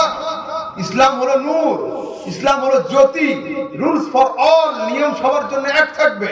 আমি প্রধান বক্তা মানে আমার উপরে 4 ওয়াক্তের নামাজ, আর আপনারা শ্রোতা মানে আপনাদের উপর 5 ওয়াক্তের নামাজ, এইরকম কি নিয়ম আছে? না। পীর সাহেব মানে 10টা রোজা, মুরিদ মানে 30টা রোজা, এরকম কি? না না না, রুলস ফর অল, নিয়ম সবার জন্য এক থাকবে। কেবল যদি দোয়া একা একা করা চলে, সবাই মিলে চলে না, তুমি একটা হাদিস আনো। আর আমি হাদিস বলে যাচ্ছি, কিন্তু এই হাদিসের কোনো রেফারেন্স দেব না, সবগুলো রেফারেন্স দিয়েছি, এটা ওদেরকে খুঁজতে বলো। আনিল আসওয়াদ আল আমিরি আন আবিহি قال صليت مع رسول الله صلى الله عليه وسلم صلاة الفجر سلم ينحرف رفع يديه ودعا। আমরা নবীর সঙ্গে ফজরের নামাজ জামাত সহকারে আদায় করলাম। জামাতের শেষে রাসূল ডান দিকে ঘুরে বসলেন, রাফা ইয়াদাইহি, 2 হাত উঁচু করলেন, ওয়া দাআ, আমাদের নিয়ে দোয়া করলেন। হাদিস, দোয়া করা সুন্নাত, দোয়াকে নাজায়েজ বলা বিদআত। যারা দোয়া করে তারা হলো সুন্নতি, যারা দোয়াকে নাজায়েজ বলে তারা হলো বিদআতি। যুবকরা শোনো, এটিএম মেশিন বুঝেন? আছে না বাজারে এটিএম? হ্যাঁ, মসজিদে কিন্তু হাত তোলেনি, কেন? হাদিসে পায়নি, এইভাবে ছিল। এটিএম মেশিনে গিয়েছে, এটিএম এর ডিসপ্লেতে লেখা আছে প্লিজ ইনসার্ট ইওর কার্ড, আপনার কার্ডটা পাঞ্চ করুন। কার্ড দিল মেশিনে, লেখা উঠলো please press your valid password, 4 সংখ্যার কোড টিপে দাও। কারেন্ট অ্যাকাউন্ট কি সেভিংস, লেখো, সেভ করো, হলো। কত লাগবে, হলো। এইবার এন্টার টিপে দেওয়া হলো, কি লেখা উঠলো? ট্রানজাকশন চলছে, প্লিজ ওয়েট, একটু থামো। এটিএম মেশিনের নিয়ম হলো এই, টাকা বের হওয়ার আগে টাকা গোনার আওয়াজ হয় না? টাকা গোনার আওয়াজ হওয়ার সঙ্গে সঙ্গে প্যান্টের পকেট থেকে হাত বেরিয়ে, আহা আয়েগা পকড়েগা, হ্যাঁ, এইখানে হাত পেতে দাঁড়িয়ে আছে। মসজিদে কিন্তু হাত তোলেনি ইমামের সাথে, কারণ হাদিসে নেই। আর এটিএম এর হাদিস কিন্তু একদম বুখারীতেই রয়েছে, বুঝলেন তো? হ্যাঁ, হাত পেতে দাঁড়িয়ে আছে। হঠাৎ করে ডিসপ্লেতে লেখা উঠছে your transaction is failed, please try again, link out, আরেকবার চেষ্টা করো, নেটওয়ার্ক পড়ে গেছে। फिर काट दिए सेम कर लो फिर টাকা গোনার আওয়াজ হাত পেতে আয়েগা তো পকড়েগা হ্যাঁ এই সময় আমার সুন্নি যুবক বলছে ভাই বেজান বেআত্মা বেরূহ নিষ্প্রাণ বোকা বাক্সের সামনে হাত পেতে দাঁড়িয়ে আছো বুখারী শরীফের কত নম্বর হাদিসে আছে মুসলিম শরীফের কত নম্বর হাদিসে আছে যদি বিনা দলিলে যদি বিনা হাদিসে বেজান বেআত্মা মেশিনের সামনে তুমি হাত পেতে দাঁড়িয়ে থাকতে পারো আমি আমার ক্রিয়েটর আমার মেইনটেইনার আমার স্রষ্টা আমার অলমাইটি আল্লাহর কাছে হাত তুলবো এর জন্য फिर আলেম হাফেজ থেকে ঝগড়া হবে কেন আরে जो मांगना है मांगो उस दर पे जाके मांगो वो दर बहुत बड़ा है जिस दर का मैं गधा हूं सुभान अल्लाह যদি আল্লাহর কাছে না চাইবে তো চাইবে কার কাছে ये নিয়ে বাহাসের দরকার নেই মুনাজারার দরকার নেই লাইট অফ করে দিয়ে রাতের অন্ধকারে যদি কেউ বাড়িতে শুয়ে শুয়ে চিন্তা করে ওর মনে যদি ঈমান থাকে ওর অন্তর সাক্ষী দিবে যে হ্যাঁ রে বাপ আল্লাহ ছাড়া কার কাছে দোয়া করবি আর অবশ্যই দোয়া চলবে ইনি কেন সমস্যা এবার শুনুন আপনারা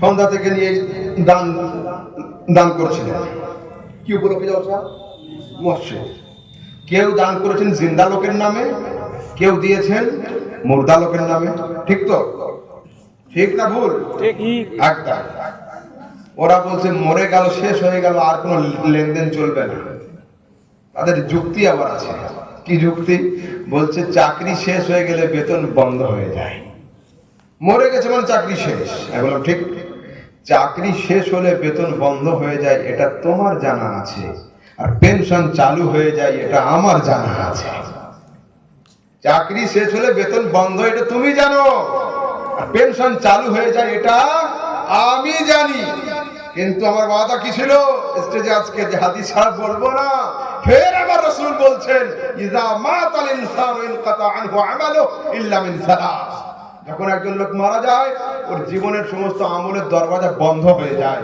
কিন্তু তিনটে পেনশনের দরজা খুলে দেওয়া হয় সাদাকাতুন জারিয়া স্থায়ী সাদকা মসজিদ নির্মাণ মাদ্রাসা নির্মাণ ইতিমখানা তৈরি করা কুয়ো তৈরি করা এইরকম যদি কেউ কাজ করে যায় এইখানে লোক ব্যবহার করবে লোকটা কবরে শুয়ে শুয়ে সওয়াব পেতে থাকবে তারপরে ওয়ালাদুন সালেহ ইয়াদউ লাহু যদি নেক আওলাদ রেখে যায় ছেলেরা হুজুরদেরকে নিয়ে আমিন আমিন করবে আব্বা কবরে শুয়ে শুয়ে সওয়াব পেতে থাকবে তারপরে আল ইলমু ইয়ানতাফিউ বিহি যদি লোকটা জ্ঞান বিজ্ঞান রেখে যেতে পারে এইখানে লোক বই পড়ে আলেম হবে কিতাবের লেখক কবরে শুয়ে শুয়ে সওয়াব পেতে থাকবে হলো লাস্ট হাদিস শুনুন আজ আমি আপনাদের সামনে আগামী কাল যদি আমার দুই হযরত আমার বাড়িতে আসেন তো হযরত মাওলানা ইব্রাহিম সাহেব বললেন আরে আহমদ ভাইয়ের বাড়ি যাচ্ছি চলো একটা পেন না ওনাকে গিফট দেব হযরত বললেন আরে আপনি পেন নেন আমি একটু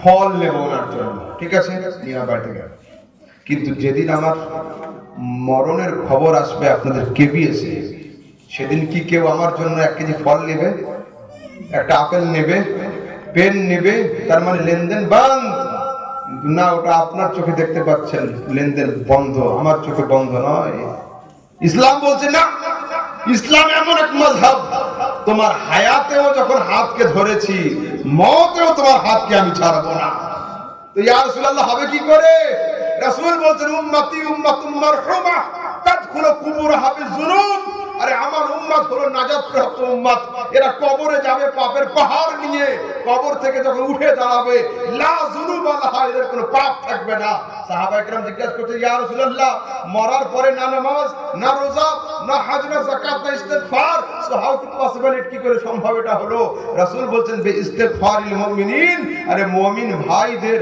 আমিন আমিন করার বরকতে আল্লাহ ওর পাপকে ক্ষমা করে দিয়েছেন লেনদেন বন্ধ নয় যতদিন লোকটা হায়াতে থাকবে আপনি আপনার ইচ্ছা মতো দান করুন আর লোকটা যেদিন মরে যাবে দেওয়া বন্ধ করবেন না লোকটার জন্য হাত তুলে জান্নাতের দোয়া করে দিন বাস এইখানে শেষ করছি যদি বলার মধ্যে কোনো শাব্দিক ত্রুটি হয়ে থাকে আল্লাহ তাবারক ওয়া তাআলা যেন আমার রাসূলের ওসিলাতে ক্ষমা করে দেন আপনাদের কারো কোনো প্রশ্ন আছে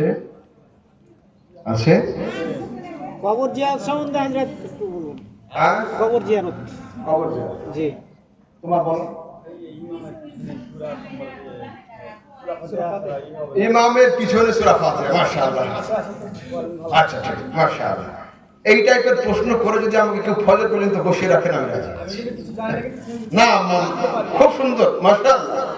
এইরকম চাইছি তো, প্রশ্ন করো, প্রশ্ন করো। আমি সব সময়ের জন্য বিরোধীদের দলিলটাকে আগে পেশ করি। কেন? ওই দলিলটা না বলে যাই তো আগামীকাল চাই তোখানে বলবে এই হাদিসটা তোমাদের বলে যায়নি, সেটা ওর দলিলটা আমি আগে দেবো, তারপরে কন্ট্রোল। হ্যাঁ, আচ্ছা। বুখারীর হাদিসে আছে, বুখারীর হাদিসে আছে লা সালাতা লিমান লাম ইয়াকরা বিফাতিহাতিল কিতাব। যে সূরা ফাতিহা পড়লো না তার নামাজই হলো। হাদিসে আছে, কোরআনে আছে ইদা কুরিয়াল কুরআনু ফাসতামিউ লাহু ওয়া আনসিতু লাআল্লাকুম তুরহামুন। যখন কোরআন পাঠ করা হবে তোমরা চুপ থাকবে এবং শুনবে।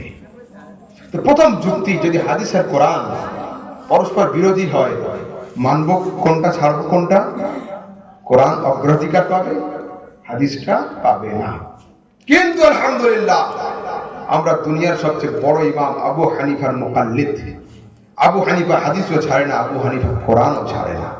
হুজুর যদি বুখারীর হাদিসের উপরে আমল করে সূরা পড়তে যাই তো আয়াত বিরোধিতা হয়ে যাচ্ছে, আর যদি আয়াত শুনে সূরা ফাতিহা না পড়ি বুখারীর হাদিস ছেড়ে যাচ্ছে। আবু হানিফা ফতোয়া দিচ্ছেন, শোনো, যখন একা থাকবে সূরা ফাতিহা পড়ো, বুখারীর উপরে আমল হবে। যখন জামাতে নামাজ পড়বে চুপ থাকো, কোরআনের উপরে আমল হয়ে যাবে। এটাও ছাড় যাবে না, ওটাও ছাড় যাবে না। আবার সিহাহাতের হাদিসের মধ্যে আছে ইন্নামা জুইলাল ইমাম লিইউতাম্মা বিহি। ইমাম এই জন্য বানানো হয় যে তার দ্বারাতে নামাজ সম্পূর্ণ করা হবে। যখন তিনি তাকবীর পড়বে তোমরা তাকবীর পড়ো, যখন তিনি রুকুতে যাবেন যেটা বলেন বলো, আর যখন তিনি কেরাত করবেন ফানসিতু তোমরা চুপ থাকো। সরাসরি সিহাহাতের হাদিস, ঠিক আছে? সে চুপ থাকতে হবে। আর এ সম্পর্কে ডিটেইল দেখুন, আপনারা এখানে একটা লাইব্রেরি করুন। দেখুন বিষয় হলো এই, বিদেশি সৈন্য ভাড়া করে এনে কতক্ষণ যুদ্ধে যেতে যায়। গ্রামে ঝামেলা হয়, দুই ভাই পুলিশ কে ডেকে আনে, শক্তিশালী ভাই হলো, পুলিশ এসে ডান্ডা দিয়ে ঠান্ডা করে গেল, কিন্তু সারা জীবনের জন্য এদের টক ঝক লেগেই থাকে। কেন? ও তো মেরে থানায় চলে যাবে, তারপরে যা হবে এদের। বিদেশি সৈনিক দিয়ে বেশিক্ষণ লড়াই করা যায় না। সেই জন্য আপনাদের মধ্যে থেকে কিছু ছেলেকে বের করুন, যারা 8-9 পাস করেছে তাদেরকে ভালো মাদ্রাসায় পড়ান, ভালো হাফেজ তৈরি করুন, ভালো মুফতি তৈরি করুন। আমাদের সঙ্গে যোগাযোগ করুন। ওয়েস্ট বেঙ্গলে যেখানে বেসিক ভাবে পড়ানো হয়, মাখদুমা সব মিশন আছে, সুন্দর হিপস পড়ানো হয়, ওইখান থেকে নিয়ে উপরে দেওয়া হবে। তারপরে আল জামিয়াতুল আশরাফিয়াতে দেওয়া হবে, কচুছাতে দেওয়া হবে, বারেলিতে দেওয়া হবে। সেই সমস্ত ছেলেরা এসে এই ভাড়া করে দূর থেকে সৈনিক এনে লড়ছেন 2 ঘন্টার জন্য, আর তখন আপনার বাড়িতে সৈনিক তৈরি হয়ে যাবে। আমরা বছরে একবার আসি আর না আসি, সারা বছর ওই একাই সামলে দিবে গ্রামকে, ঠিক আছে? আর লাইব্রেরি কায়েম করতে হবে। আপনারা unity is power, একতাই Shakti.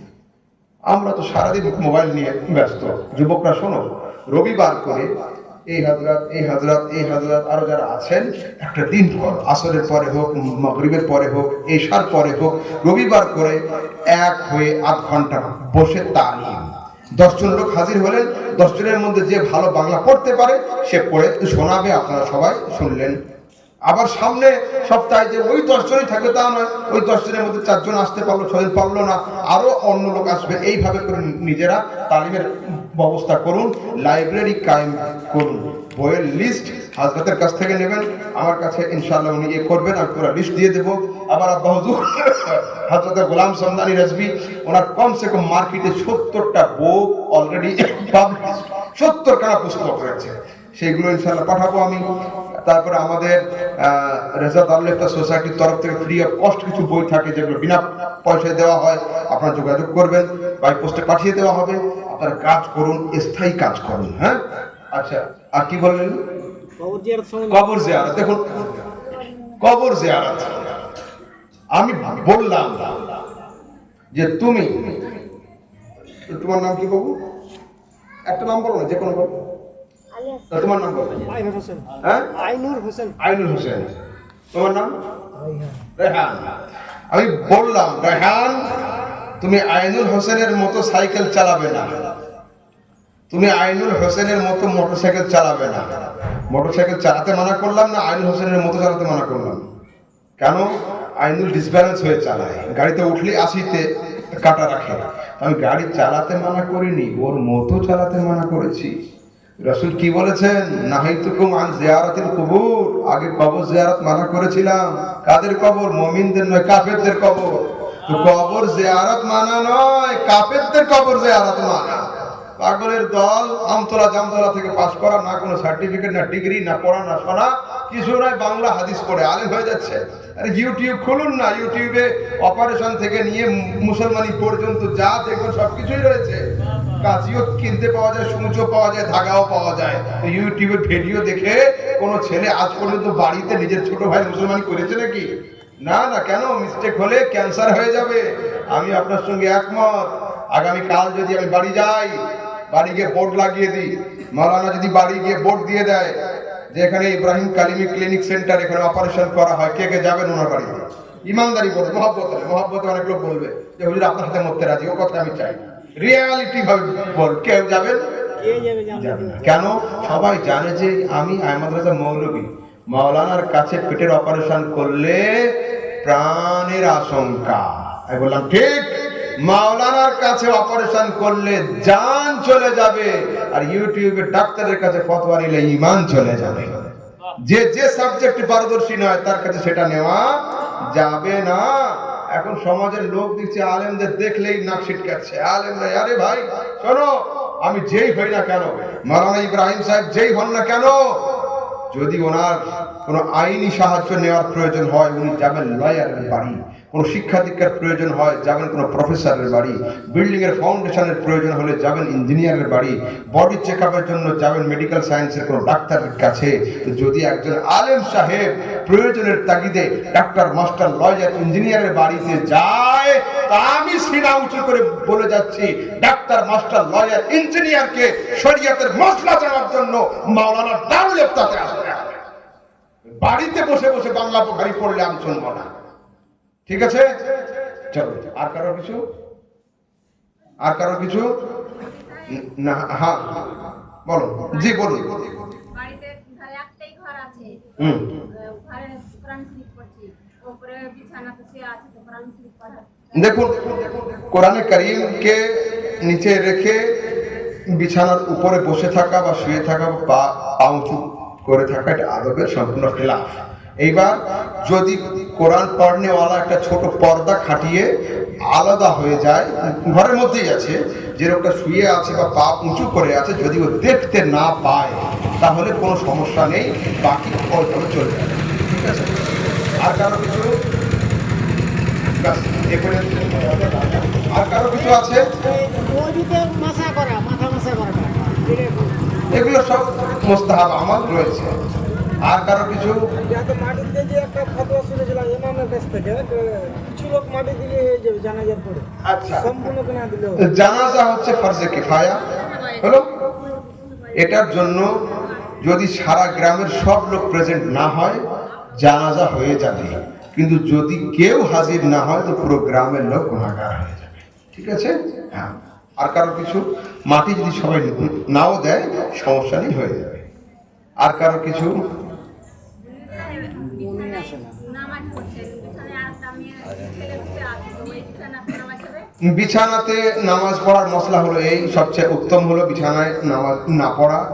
Even আমি আপনাদের মানে ছোট ভাইয়ের মতো বা ছেলের মতো যেটা মনে করেন, বিছানায় নামাজ তো অনেক বড় কথা। যে খাবার বিছানায় পড়ে যায়, আমি সেই খাবারটা উঠিয়ে আমি নিজেও খাই না। কেন? পেটের মধ্যে যদি কোনো নাপাকি যায়, ওর ইলম, ওর আমল কাজে আসে না। ঠিক আছে? তো কেন বিছানাতে আমরা সবাই অসাবধান হই? যারা বড় আছে তারা বড়দের মতো বুঝে নেন যে আমরা কিভাবে অসাবধান হই, অসাবধানতা হয়। আর যারা বাচ্চা আছে তারা তো জানে পেশাব পায়খানা পায়ে এতে।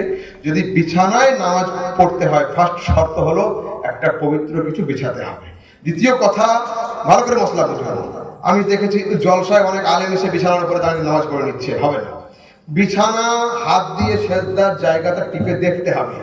যদি গদিটা খুব নরম থাকে, নাকের এই হাড়টা না থাকে, সেজদা হবে না।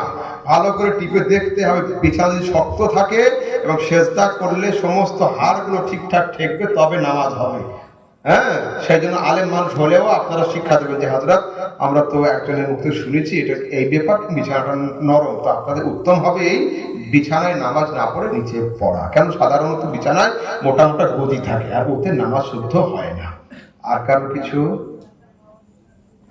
কিছু আচ্ছা, আমি ছোটখাটো মৌলভী সাহেব মানুষ, মৌলভীর মতো উত্তর দিলাম, কোনো মুফতি সাহেবকে ডাকবেন আর ভালো উত্তর দেবে।